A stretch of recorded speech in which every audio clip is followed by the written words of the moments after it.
सन्माननीय सदस्य राजाजी टोपे। महोदय, मी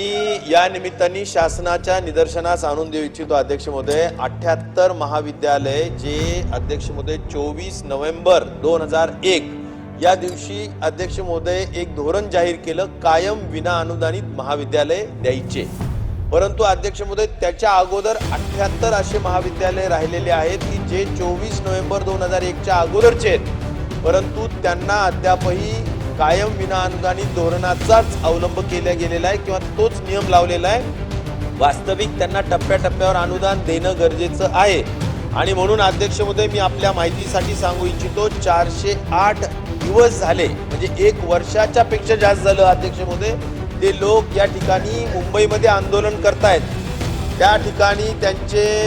मुलं लहान लहान आलेले आहेत, महिला येऊन बसलेल्या आहेत, पाऊस चालू आहे अध्यक्ष महोदय, ऊन पाऊस सगळ्या या परिस्थितीत ते आंदोलन करतायत आणि अशा परिस्थितीत अध्यक्ष महोदय शासनाने इतकं दुर्लक्ष करणं योग्य नाही आणि या पद्धतीनं ताबडतोबीनं अध्यक्ष महोदय त्यात मंत्रिमंडळात हा विषय घेऊन जाऊन त्यांना अनुदान देण्याचा प्रश्न अध्यक्ष महोदय मार्गी लावावा